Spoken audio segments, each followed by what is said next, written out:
kedua yang disampaikan oleh Dr. Nindya, spesialis THTKL, yang berjudul gangguan pendengaran pada anak dengan sumbing bibir dan langit.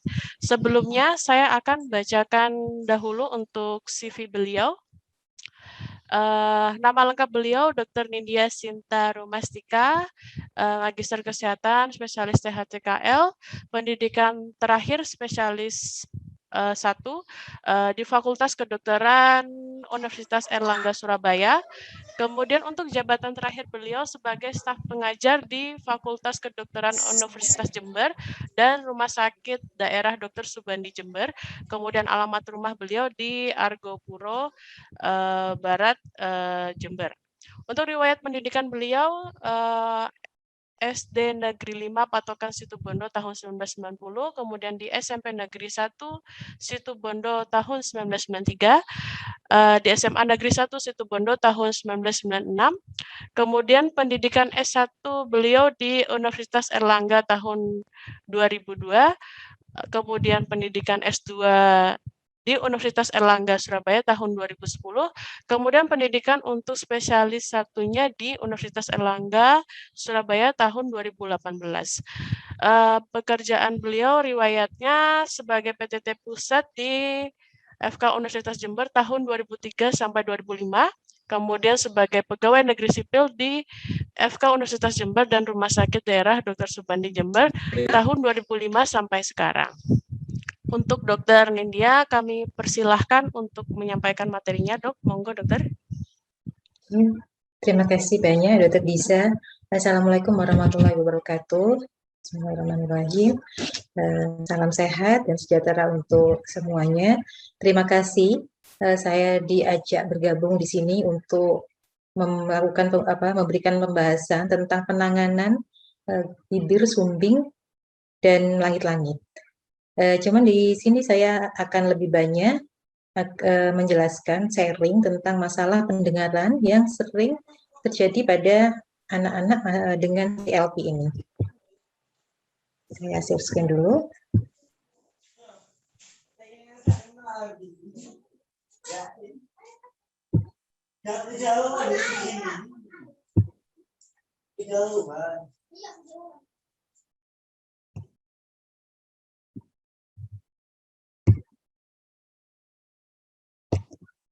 Yang seperti tadi sudah dijelaskan ya, jadi banyak sekali masalah yang didapatkan pada anak-anak dengan CLP ini, dari masalah gangguan bicara, ya, kemudian gangguan pendengaran, gangguan menelan, psikososialnya, ya.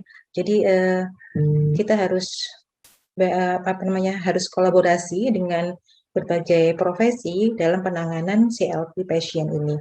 Nah, didapatkan pada pasien CLP ini 90% itu mengalami otitis media dengan efusi, di mana jika tidak ditangani dengan baik, maka otitis media efusi ini dapat mengakibatkan penurunan gangguan pendengaran.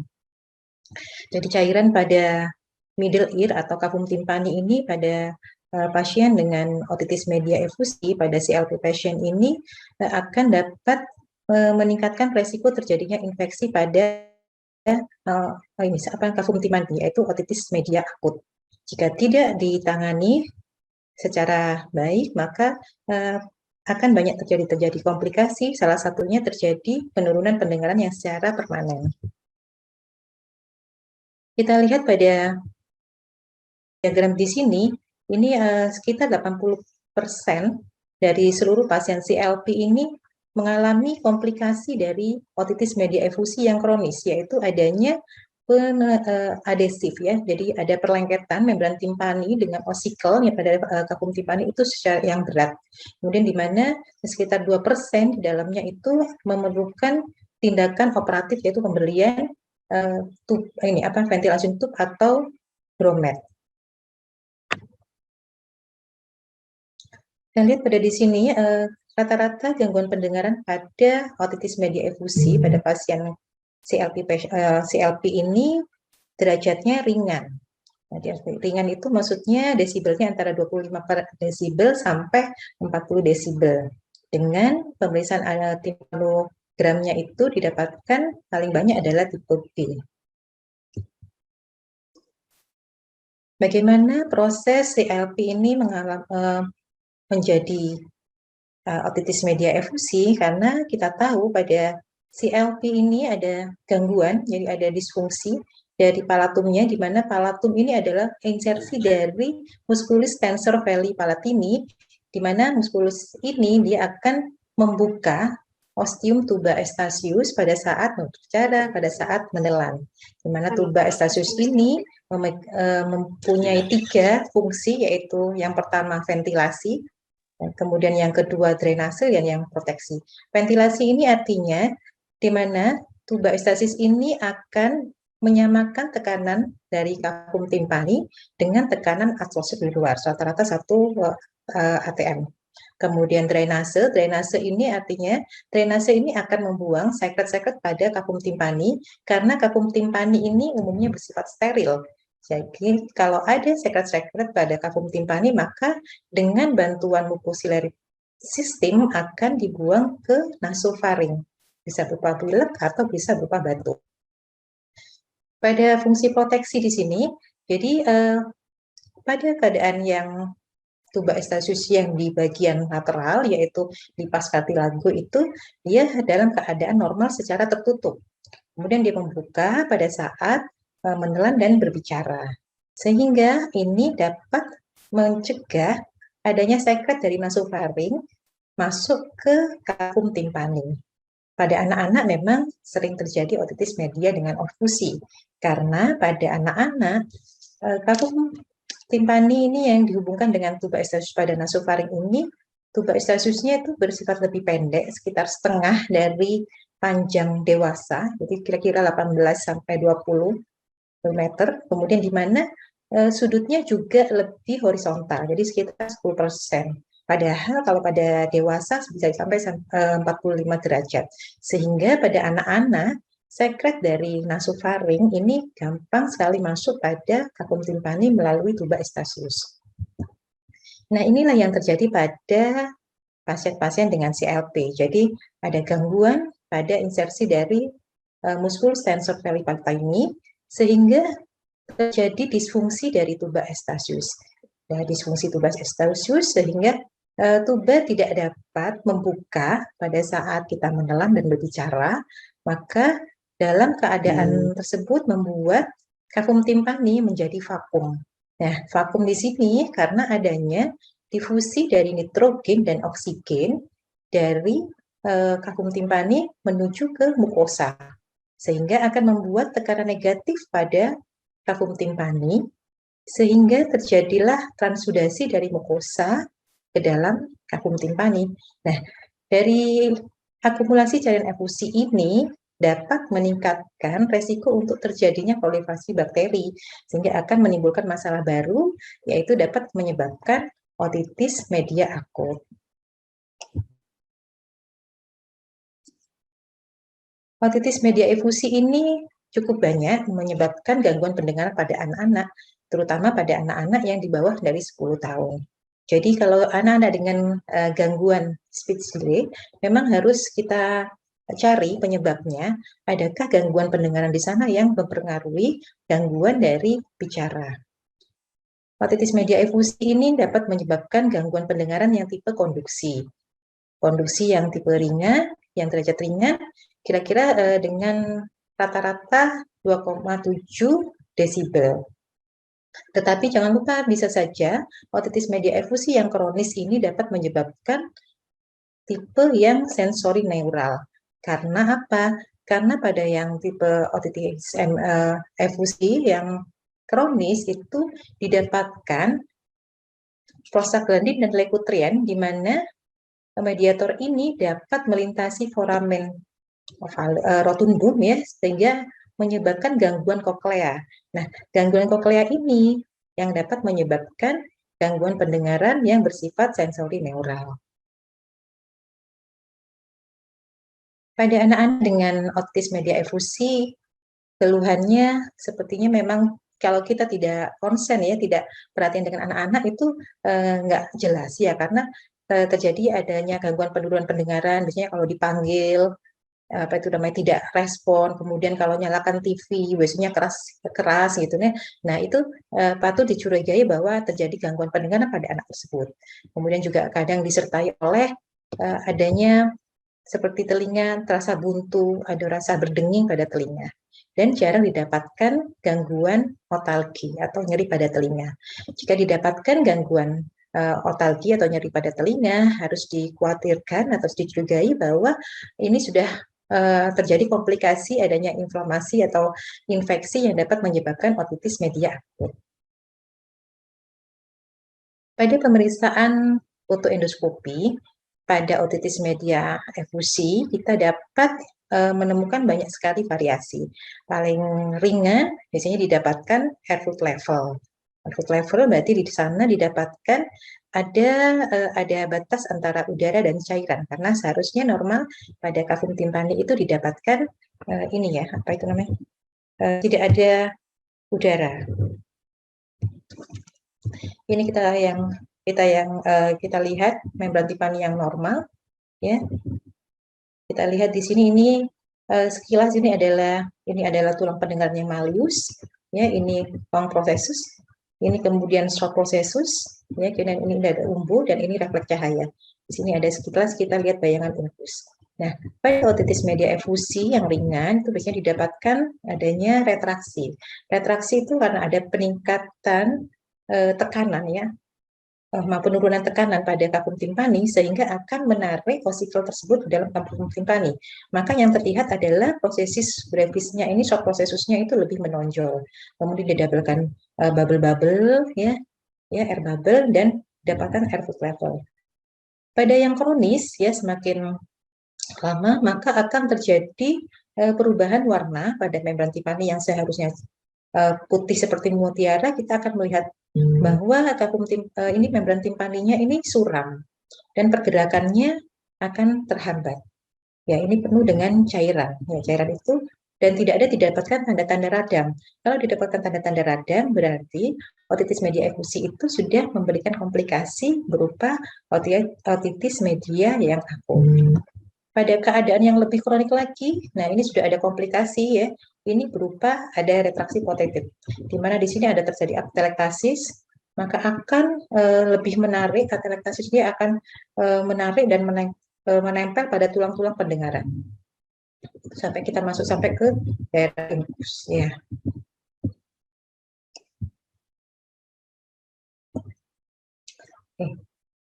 Gangguan pendengaran ada 3. Konduksi, sensori neural, dan mixed type hearing loss. Nah, masuk lagi, Nah. Umumnya pada otitis media efusi ini bersifat konduksi. Ya, konduksi karena apa? Karena adanya cairan, adanya sekret pada kafum timpaninya. Nah, geluir itu adalah istilah yang dari otitis media yang kronis, di mana terdapat cairan yang lengket seperti lem pada telinga tengah atau kafum timpani. Ya. Beberapa memang tidak menyebabkan gangguan pendengaran, tetapi cukup 30% itu dapat menyebabkan gangguan pendengaran, mulai dari derajat yang ringan sampai ke sedang. Pasien-pasien dengan CLP ini maka akan terjadi gangguan pada tuba Eustachius dan musculus tensor veli palatini, akan menyebabkan otitis media efusi sering terjadi pada pasien dengan CLP.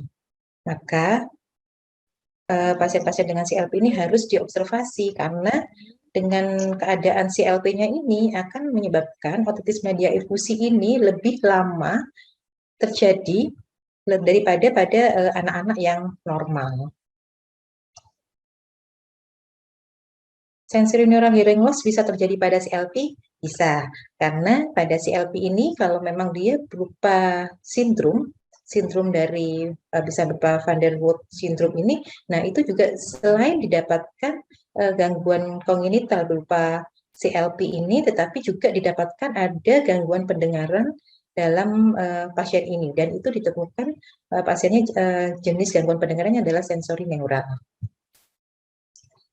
Mixed hearing loss terjadi jika anak itu terdapat clue ear atau otitis media efusi juga didapatkan gangguan pendengaran yang tipe sensorineural. Itu tadi pada pasien-pasien yang dengan apa itu namanya sindrom. Kapan tes pendengaran ini dilakukan pada bayi dengan CLP?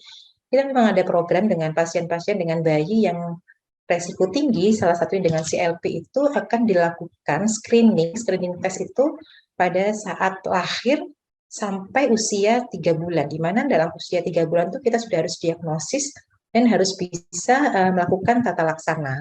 Kemudian dari 3 bulan kita evaluasi lagi, 6 bulan lagi, kemudian evaluasi tiap tahun sampai anak usia 3 tahun, kemudian selanjutnya juga dapat dilakukan pemeriksaan lanjutan itu pada usia 5 dan 10 tahun. Tes apa aja yang perlu dilakukan pada bayi dengan CLP ini tergantung dari usianya. Kalau pada bayi lahir sampai 1 bulan, kita lakukan screening test. Screening test itu dengan OAE, itu acoustic emission. Nanti kita bisa melihat ada gangguan dari ini apa namanya outer hair cell dari cochlea itu hanya berupa river atau pass ya. Kemudian di atas 6 bulan kita bisa melakukan tes yang disebut BOA, Behavioral Observation Audiometry, atau pada anak-anak yang lebih dari 1 tahun itu bisa dilakukan Visual Reinforcement Audiometry. Nah, pada otitis media efusi ini memang gold standardnya adalah dengan pemeriksaan timpanometri. Jadi dia pemeriksaan ini untuk menilai kompetensinya dari ini apa namanya kagum timpani. Nah, ada pemeriksaan yang lebih ini lagi yang lebih untuk bisa melihat gangguan pendengaran ini yang bersifat pre atau retrocochlea, yaitu dengan pemeriksaan BERA, Brain Evoke Response Audiometry, dan dilanjutkan dengan pemeriksaan ASSR, yaitu Auditory Steady-State Response. Nah, pada anak-anak yang di atas 5 tahun yang sudah kooperatif bisa dilakukan pemeriksaan audiometri, bisa berupa play audiometri atau bisa dilakukan tune audiometri. Pada bayi yang baru lahir, jadi begitu sudah tahu kita ada resiko tinggi untuk terjadinya gangguan pendengaran, terutama pada pasien-pasien dengan CLP ini kita lakukan pemeriksaan acoustic emission ya sampai usia 1 bulan. Jadi kita harus lakukan di mana kita bisa melihat ini adanya gangguan atau tidak. Kalau ada gangguan kita lakukan lagi pemeriksaan lebih lanjut. Kemudian kalau tidak ada gangguan, ini yang pas, ini pas ya. Jadi hanya berupa adanya pas atau river. Jadi dari hasilnya itu pas atau river, ada gangguan pendengaran atau tidak. Kalau ada gangguan maka kita akan melakukan pemeriksaan ulang. Tapi kalau ada normal, kita lakukan evaluasinya bisa dalam 6 bulan yang akan datang. Timpanometri ini untuk menilai kagum timpani, di mana pemeriksaan ini cukup dapat mendiagnosis adanya otitis media efusi, di mana pada otitis media efusi ini didapatkan tipe B itu kira-kira 43% atau tipe C. Tipe C ini berarti ada gangguan dari tuba eustachius. Kalau tipe B ini berarti adanya cairan pada telinga tengah atau kagum timpani. Kemudian kalau tipe C ini adanya penurunan tekanan pada kagum timpani yang biasanya disebabkan oleh gangguan dari tuba eustachius. BERA dan SSR ini dilakukan lebih lanjut pada pasien dengan screeningnya river. Jadi pada pasien dengan OAE-nya river kita evaluasi lagi untuk dilakukan pemeriksaan BERA dan SSR. Di mana pemeriksaan ini dapat selain kita dapat melihat kelainannya di mana, karena penilai BERA ini kan kita melihat respon dari suara itu pada jaras-jaras pendengaran. Jadi mulai dari nervus 7 sampai ke medula oblongata. Nah, kalau ASSR ini juga kita dapat untuk menentukan threshold-nya. Ya, jadi kalau kita lihat di sini, ini yang telinga kirinya ini sudah profon ya, kemudian yang kanan juga yang profon. Kemudian pada BERA-nya ini memang respon tersebut itu keluar pada 90 desibel dan 70 desibel pada yang kiri. Jadi didapatkan adanya gangguan pendengaran sensorineural pada pasien tersebut. Kalau pasien-pasien yang di atas 6 tahun atau sudah kooperatif, kita lakukan audiometri. Dari audiometri ini sebenarnya sederhana sekali, tapi sudah dapat menentukan selain jenis juga dapat menentukan derajat gangguan pendengaran. Jadi dari situ kita dapat melakukan terapinya berupa apa? Sekedar pengobatankah, terapi medikamentosakah, atau sudah sampai terapi operatif, atau perlu dilakukan rehabilitasi, yaitu pemberian ini alat bantu dengar. Umumnya pada CLP dengan otitis media efusi akan ditemukan gangguan pendengaran yang efusi, yang tipe kondeksi. Nah, ini kondeksernya saja yang turun, kanan dan kiri. Ya. Tetapi bisa juga didapatkan mixed hearing loss. Jadi didapatkan tipe yang campuran di mana ada gangguan sensori neural dan juga didapatkan gangguan pendengaran yang konduksi. Jadi air konduksinya dan bone konduksinya sama-sama turun di bawah 25 desibel. Kadang juga bisa didapatkan murni sensori neural jika pada pasien tersebut merupakan terdapat sindrom dan tidak ada otitis media efusi pada pasien CLP.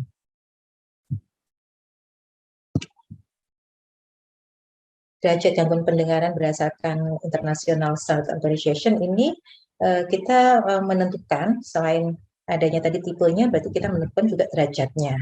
Ya, ada derajat 0 sampai 25 desibel ini normal pendengaran pada orang normal.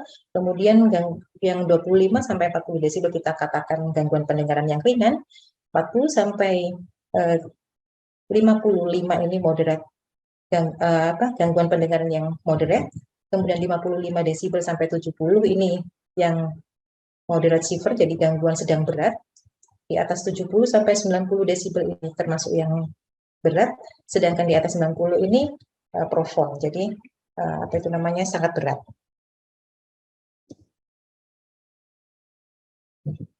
Pada gangguan yang ringan, antara di bawah 25 tapi masih kurang dari 40 desibel, sebenarnya masih bisa dapat mendengarkan orang bicara. Jadi pada kemampuan volume bicara itu pada sekitar 30 sampai 50 derajat desibel. Jadi pada mild maupun moderate ini tidak perlu dilakukan jika memang salah satunya tidak perlu dilakukan pemberian ABD, tetapi cukup bisa dilakukan pemasangan ground mat.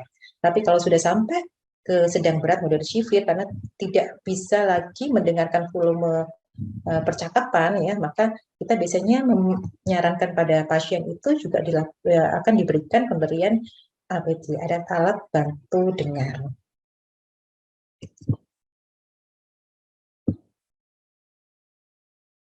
Penanganan CLP kalau pada THT semuanya memang ini ya, kita juga dilibatkan karena memang ada kecenderungan untuk terjadinya gangguan pendengaran, di mana gangguan pendengaran ini akan mengganggu proses bahasa, bicara dan bahasa. Ya, evaluasinya tadi pada 1 bulan pertama, kemudian 3 bulan pertama, kemudian 6 bulan, sampai anak usia 1 tahun, kemudian 5 tahun, dan sampai 10 tahun. Jika ada otitis media efusi pada pasien dengan CLP, maka perlu dilakukan pemberian ventilasi tube atau bromed, di mana ini merupakan drainase dari cairan pada kakung timpani menuju CAE, kanalis akustikus eksternal, di mana pemberian ventilasi tube ini dapat mengurangi resiko otitis media kronik yang sudah dijelaskan, bisa merupakan retraksi proketit, ya, kemudian ada atelektasis, kadang bisa disertai pembentukan kolesetoma interna, atau bisa juga ada gangguan fiksasi osikular. Pada pemberian pemasangan ventilasi tube ini dapat memberikan penyembuhan dari gangguan pendengarannya itu lebih pendek. Mungkin dari 6 sampai 12 bulan sudah dapat dilakukan evaluasi yang memberikan hasil terjadi perbaikan dari gangguan pendengaran.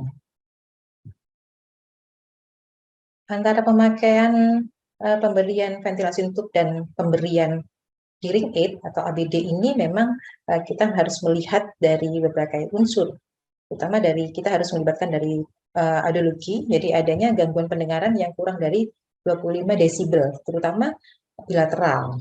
Kemudian adanya riwayat otitis media yang berulang, misalnya lebih dari 4 kali atau 6 kali dalam 6 bulan itu sudah harus dilakukan pemasangan grommet. Kemudian kita juga harus melibatkan orang tua bagaimana harapan terhadap anaknya. Jika memang orang tua memang concern untuk pendengaran, maka juga kita harus membantu memilihkan terapi, bisa dipasang insesi grommet dan pemberian ini hearing aid. Kita lihat bagian di sini. Jadi dari awal lahir, kelahiran bayi dengan CLP ini kita langsung dalam 1 bulan ya, kurang dari 1 bulan kita harus sudah melakukan pemeriksaan UAE, jadi harus di screening ya, ada PAS atau liver ya. Nah, kalau PAS di sini kita harus evaluasi lagi dalam 3 bulan dengan pemeriksaan lebih lanjut, yaitu dengan auditory brainstem response dengan BERA ya. Nah, di sini kita dapatkan adanya gangguan pendengaran atau tidak. Nah, kalau memang normal, kita nanti lanjutkan dengan usia 7 bulan, kita lakukan pemeriksaan BOA. Ya. Kemudian BOA, kemudian kita lakukan juga pemeriksaan timpanometri. Nah, jika ada OME, ya, kita ada otitis media efusi, maka perlu di KIE kepada keluarga, ya, pasien tersebut perlu dilakukan pemasangan grommet atau ventilasi sentuh dan bisa dilakukan pemberian hearing aid. Kalau tidak ada otitis media efusi, maka akan dilakukan evaluasi pendengaran sampai usia 5 tahun sampai 10 tahun. Tetapi kalau dari BERA atau dari ABR-nya ini ada gangguan pendengaran yang tadi di atas 50 desibel ya atau lebih gitu. Nah, kita harus segera melakukan penanganan dengan segera karena sebelum anak-anak ini melalui fase yang postlingual. Ya, jadi akan diberikan untuk hearing aid. Ya, jadi kalau memang ada gangguan sensori neural yang dapat ditegakkan dengan pemeriksaan ABR, maka dapat disarankan pada pasien tersebut itu dilakukan pemberian pemasangan ABD atau hearing aid.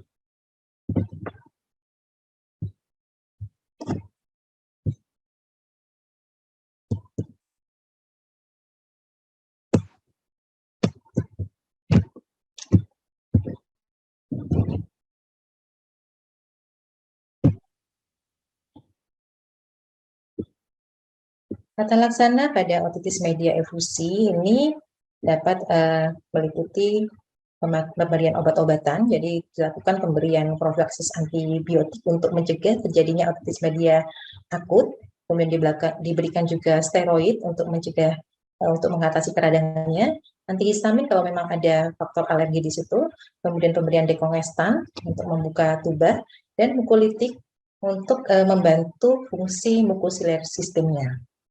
Jika memang ada indikasi nanti yang saya akan jelaskan, maka perlu dilakukan operasi yaitu berupa miringotomi, timpanosintesis, atau pemasangan ventilasi sentuh.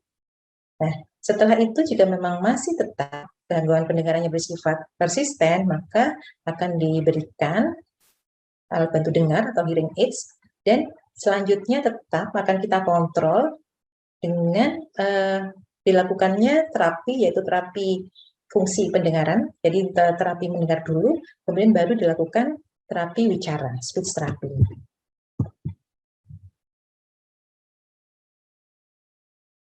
Miringotomi ini dapat dilakukan kalau pada anak-anak biasanya dengan bantuan sedasi ringan gitu ya, kita lakukan pada kuadran membran timpani yang kuadran inferior posterior. Kenapa? Karena di sana tidak ada osikel, tidak ada skru penting di situ. Kita bisa kerjakan dengan sickle knife atau dengan mesh yang ukuran 11. Kita buka sedikit insisi, kemudian kita lakukan suction di drainase untuk mengeluarkan seket-seket pada telinga bagian tengah ini. Timpanosintesis ini juga bisa dikerjakan. Timpanosintesis ini tidak memberikan luka, hanya dia mengaspirasi dari telinga tengah melalui SPED dan spinuken. Ini bisa dikerjakan. Kalau pada dewasa kita kerjakan secara lokal anestesi, tetapi kalau pada anak-anak biasanya juga dengan bantuan sedasi. Lokasinya sama di membran timpani yang kuadran posterior inferior. Pemasangan grommet ini dikerjakan jika dengan timpanosintesis dan meningotomi masih relapse ya atau recurrent. Jadi kita akan melakukan pemasangan grommet atau ventilasi tube. Nah, kalau ini dengan general anestesi ya, insisinya sama pada posterior inferior, tapi nanti kita lakukan setelah melakukan insisi kita memasang grommet. Grommet ini bermacam-macam jenisnya. Nah, ini grommet ini dipertahankan bisa sampai 6 sampai 18 bulan tergantung dari nanti produksi dan fungsinya. Nah, perlu kita ingat pada pasien-pasien yang telah melakukan operasi begini harus di KIE pada keluarganya agar tidak telinga tidak kemasukan air, terutama pada saat mandi. Jadi biasanya kita siapkan juga pakai ada earplug untuk menutup telinga pada saat mandi, terutama berenang, sehingga tidak ada cairan dari luar masuk ke dalam kalau kita sudah melakukan atau memasang earplug. Jadi pada pasien-pasien dengan operatif ini perlu dilakukan edukasi, terutama post-op-nya, untuk mencegah komplikasi pasca operasinya. Komplikasi pasca operasinya bisa terjadi infeksi jika pasien dan keluarga pasien tidak diedukasi untuk menutup telinga pada saat terjadi pada saat post operasi. Setelah dilakukan operasi, kemudian kita evaluasi lagi fungsi pendengaran. Jika memang masih ada gangguan fungsi pendengaran di sana di bawah 50 desibel gitu ya. Nah, kita perlu memberikan pasien tersebut dengan hearing aid. Jadi ini juga harus kita edukasi juga pada keluarga dan pasiennya untuk pemakaian ABD ini, karena perawatannya dan ini terutama pada pembersihan dan baterainya itu juga harus kita edukasi. Jadi ada berbagai macam dari hearing aid ini, ya. Ada yang modelnya CIC, complete in the canal. Kemudian ada yang in the canal, ITC. Ini in the ear. Nah, yang sekarang yang paling banyak adalah BTE atau behind the ear. Jadi ini receivernya di belakang. Ya. Nah, ada yang lebih kecil lagi, ini yang mini BTE, yang F ini, jadi dia kecil sekali auditnya di sini, di MAE-nya. Sekian dari saya. Terima kasih atas perhatiannya. Terima kasih Dr. Ulfa sudah diajak bergabung dalam seminar ini.